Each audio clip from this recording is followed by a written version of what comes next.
जय श्री कृष्णा, राधे राधे।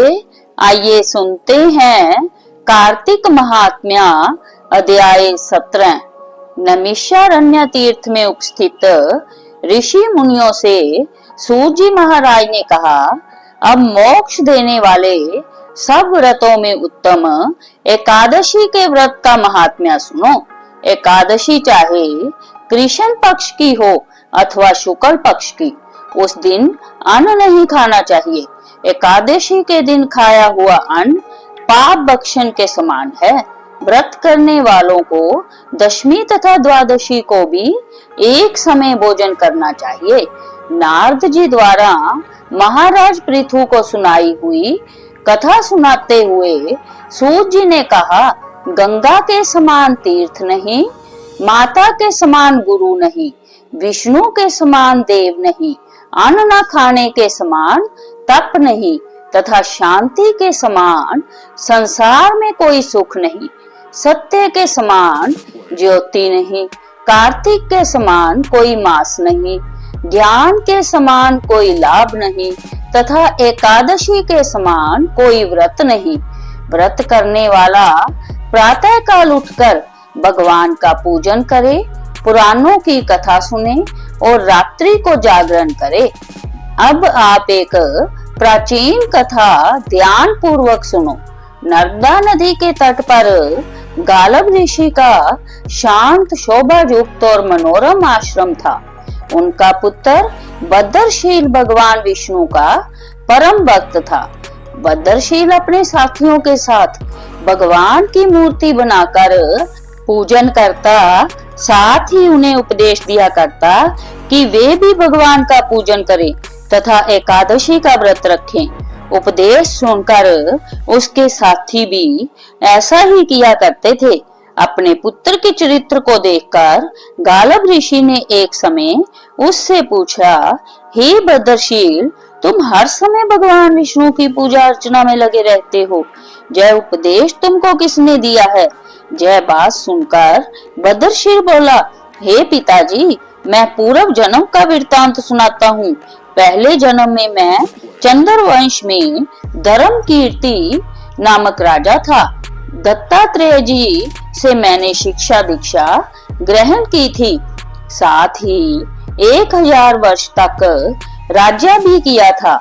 अपने उस जन्म में मैंने धर्म तथा पुण्य के अनेक कार्य किए, परंतु बाद में बुरी संगति में फंसकर मैंने वेद मार्ग छोड़ दिया और पाखंड मार्ग पर चल पड़ा। मेरे दुराचारों को देखकर प्रजा भी पाप कर्म करने लगी। इस तरह धर्म शास्त्रों के कथन अनुसार ब्रह्म के पाप का 6वां भाग भी मुझको मिलने लगा। एक दिन शिकार खेलने के लिए वन में गया। दिन भर भूखा प्यासा रहा। खाने पीने को कुछ नहीं मिला। जंगल में भटक जाने के कारण शाम को मैं घूमता फिरता नर्मदा नदी के किनारे जा पहुंचा।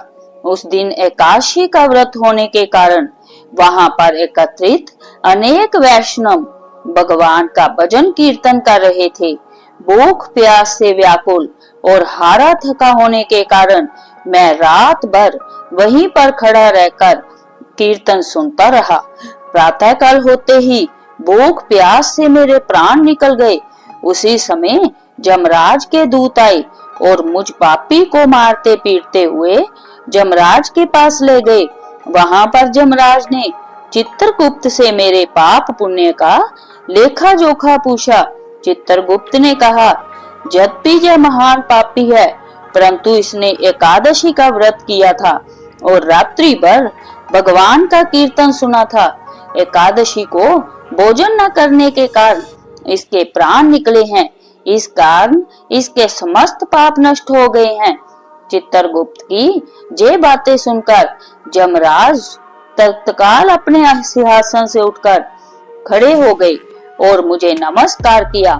फिर मुझसे बोले, हमसे बड़ी भूल हुई है, आप क्षमा करें। फिर जमराज अपने दूतों को धिक्कारते हुए कहने लगे, जो व्यक्ति भगवान के नाम का स्मरण करता है अथवा सुनता है, उसको कभी हमारे पास मत लाना।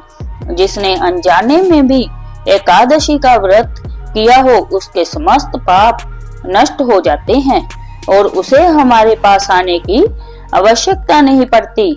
इसके बाद जमराज ने मेरा पूजन किया और फिर मुझे सुंदर विमान पर बैठाकर विष्णु लोक को भेज दिया। हजारों वर्ष इंद्रलोक तथा विष्णु लोक में रहने के बाद अब मैंने आपके जहां पर जन्म लिया है। एकादशी के व्रत की महिमा तो अपार है ही। जो इस कथा को सुनता अथवा सुनाता है उसके भी समस्त पाप नष्ट हो जाते हैं। इति 17वां अध्याय समाप्तम। इति श्री विष्णवे नमः। जय श्री हरि विष्णु।